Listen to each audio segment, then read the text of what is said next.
Welcome back to another Raider Roundup. From the broadcasting studios at Highland Park Middle School, welcome to the Raider Roundup.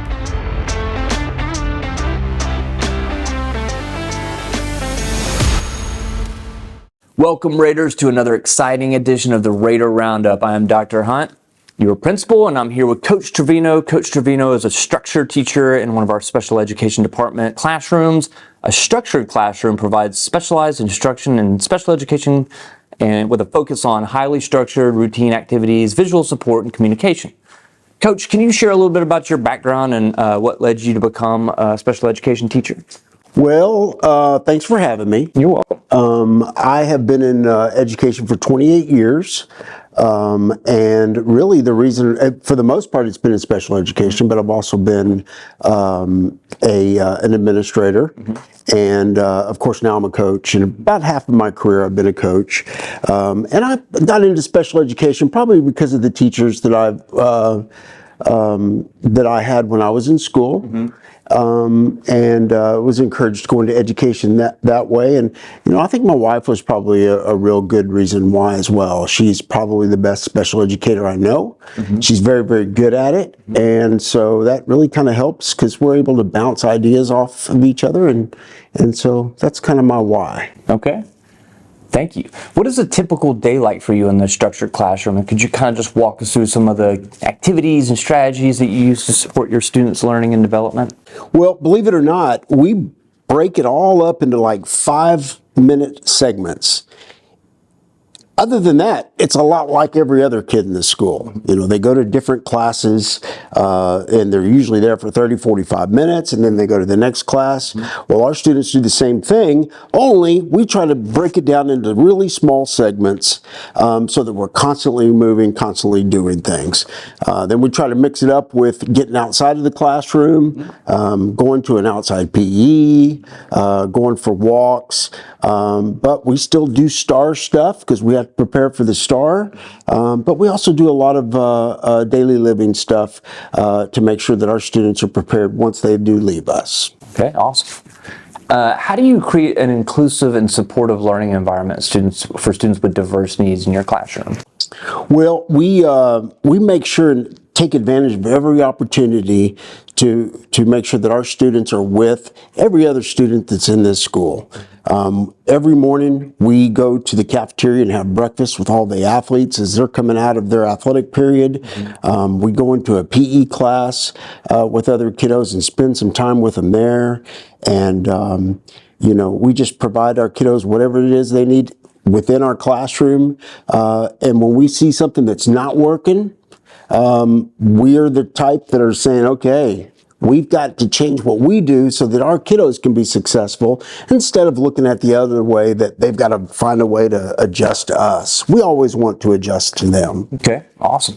So Coach, recently you donated a kidney to a former colleague, a former coach that you used to work with.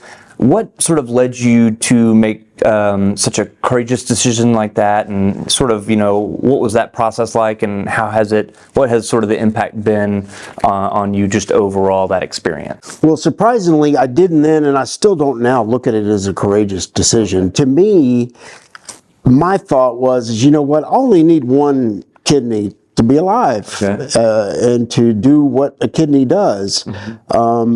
This guy that I coached with needed a kidney. He was only born with one, and that kidney was pretty much gone. So for me, it was a no-brainer. I didn't see it as much of a big deal, but I'm so overwhelmed in a wonderful way with all the nice things that people have said, and I appreciate it. But courageous, I don't know. I don't see it too much as that, but I'll take it. All right. Can you share a memorable success story or achievement from your time in special education, or just in education in general, as a teacher, as a principal, that sort of you know, stands out to you in terms of students' progress and growth and achievement? You know, having been in education so long, I think what kind of stands out the most to me is that my very first year, I had 2 students that have cerebral palsy, and they just happen to be best friends. Well, those 2 boys still happen to be best friends, even though they kind of live about 3,000 miles apart. But they've both friended me on Facebook. I'm able to keep up with them. One of them, who lives in Louisville, I actually brought to a football game earlier this year. And for me, it's all about, number one, the relationships with our students and my student athletes. And, you know, then just being able to work with, there's nothing quite like working with other educators that are like-minded and you know, just that camaraderie. And so being around teachers is just a part of education that I absolutely love. Outstanding. Coach, what do you enjoy most about being part of the HPMS school community? You know, for me, this has almost seemed like a dream job. The amount of parental support that is here and their expectations absolutely makes sure that I take my game to another level. But I just couldn't be more appreciative of the support that we've received as coaches from our student athletes' parents, but also my students' parents. Some of the most wonderful people I've ever met, very supportive. And I don't take that lightly. You know, every decision I make for my student, I share with that parent. We talk about it, and we've really gotten to know each other, and it's very, very rewarding. And you know, because of that, I've told my father-in-law always asks me. He says, "So you think you'll retire here or retire there?" And I finally told him. I said, "You know what? If I can, I'm going to do the best I can to retire right here in Highland Park." Outstanding. Okay, Coach, just a couple more questions. Outside of your role at school, what are some of the things you like to do outside of school, hobbies or interests outside of school? Well, you know, the typical guy stuff. I love to watch football, baseball, stuff like that on TV and live. But I also like to push myself physically. I like to run. I've hiked Pikes Peak a couple times. I like to do things that kind of challenge me. And it, you know, keeps me competitive, since I can't really necessarily compete in team sports and stuff like that anymore. Okay, thank you. Well, thank you so much, Coach, for being here today as part of our Raider Roundup. And we're now going to go over to our teacher feature with our very own Teacher of the Year, Mr. Mires. We hope you guys all have a great week this week. And let's go Raiders! Let's go Raiders. Now for the teacher feature. And want to read something that's new and different, Long Way Down probably is going to be one that you actually enjoy. My name is David Mires, and I teach 8th grade language arts at Highland Park Middle School. The practice assignment over punctuating titles, that's what I'm going to talk to you about today after you do Membean. That is due tomorrow. It's not long, nor is it hard. Yeah, this is a very simplistic, straightforward grammar assignment. It's easy. You'll knock it out. It should not be a problem. But it's due tomorrow. I'm going to take it up and grade it. Currently, right now, we are doing a couple of things. Right now, we're learning about the Holocaust and reading the Holocaust memoir Night by Elie Wiesel. We just finished reading the Diary of Anne Frank play, and we'll be wrapping up our unit in the next couple of weeks. Let me tell you, it's a heck of a story. And if you sit down and actually read it cover to cover, you'll be done in 2 hours. It goes that fast. I think probably my favorite thing to teach them every year is our unit on short stories. I also love our poetry unit that we do in April.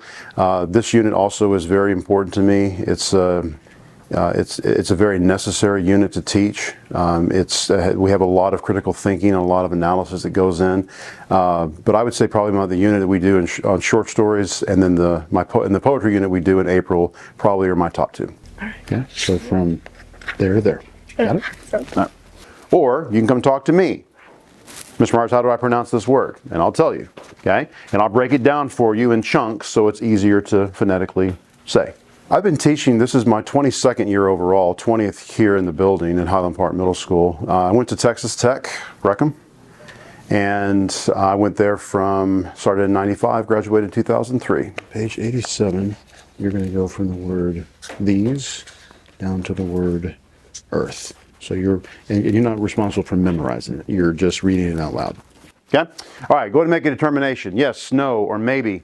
Okay, yes, no, or maybe.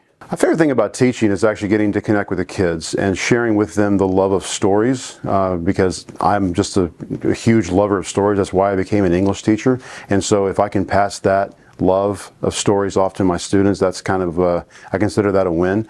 I'm going to come around and assign you your section in night. Okay, I'm going to use a highlighter to highlight your starting and your stopping word. I'll show it to you, and then that's what you'll practice on. Favorite thing about HPMS is the crew that I work with, the staff that I work with, the house that I work with, the department that I work with, and also having great kids like the ones I have in this class always make it a heck of a lot easier. My name is David Mires, and I teach 8th grade language arts at Highland Park Middle School.